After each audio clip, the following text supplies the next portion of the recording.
Hey there, Alan Matthews here. This is video number 2 in our 7-video series of how to learn any piece of music quickly and easily. In the first video, we looked at breaking the piece down into small sections. With this and further videos, then we'll be talking about what to do with each section.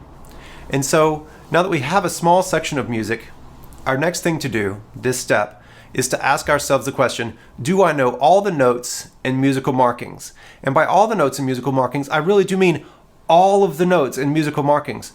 So let's take a look at a piece of music. So when we go into a piece of music, we're at our second level here, and our question to ourselves is, do I know all the notes and all the musical markings? And so just off the top, there are a bunch of things on this page, and this is why I chose this particular piece of music. I could have found something even denser, but this is plenty to look at. First thing, top of the page, what is tempo di mazurka lenta? What does this mean? What is tempo? What is mazurka? What is lenta? What is this D? Like, what is all this? And so to be able to answer that question, you're going to have to go into your music dictionary. You're going to have to do a little bit of research. What is a mazurka? What does lenta mean? What is my tempo? So this is a speed marking in this particular case. Tempo is how fast the piece goes. So this is, this is a direction as to how fast you want to play this. Is it really, really fast? Is it really, really slow? You won't know until you actually figure out what does this mean. And so that would be the first thing. This is just the name of the piece, Lesson 13. This is a Sagraris piece. I didn't tell you this in the last one. This is just out of the Sagraris method book. And so I just chose it at random, really. The next thing is we have these right here, these sharps. Do we know what key we're in? Or do we at least at the minimum know what these sharps are? Do we know that it's an F, a C, and a G? What does this mean? What does 3/4 time mean? So there's a lot of information here. What does this mean? How do we count it? As we go on, then we can say, let's say that we are actually going to use this grouping that we had before, that we were just talking about in the last video, about that this is going to be our group. I'm sorry. That this is going to be our group right here, from there to there. And so then we have a bunch of information in here. What are these? What is this little mark right there? What is that little thing? They're all over the place. So we need to know what that is. In this case, it's an accent. It's the way that he's doing accents, if I'm not mistaken. The next thing is, do we know these notes? That could be the next thing. Do I know what all these notes are on the guitar?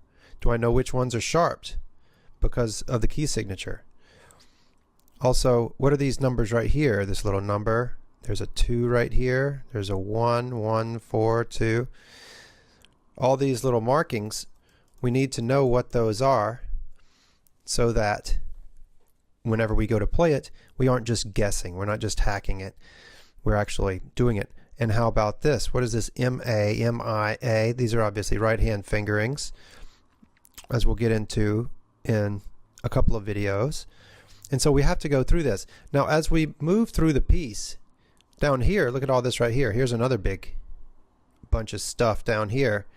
So we have all of this writing here in Italian. What does that mean? We're going to have to look that up, type it into Google Translator maybe, something like that. Then we also have, and this is a different thing, is this V right here. What does that mean? And if you don't know these things, then you really need to figure them out. You need to ask somebody. You need to ask your teacher. If you don't have a teacher, you need to get one. And so there's a bunch of things. Other things that you could see would be, let's say, if there's a dynamic marking. How about a forte here? And then there is a decrescendo, a crescendo, little words like retard, things like this. What do you know all of these different things? First endings, second endings, if we happen to have some repeat signs, do you know where they repeat back to? Things like this. You can do them with this particular step. You could do it for the whole piece. You could do it for just your little section, or you could do it for the whole piece and then later come back and then just review it per your little section. So you go through the entire piece once and then you come back and do it just for your little section. Great. So now that we've got our little section and now we know all the notes and all the musical markings and all the weird words and all the dynamics and everything else for this little section, now we can move on to our next section, which will be looking at the rhythm.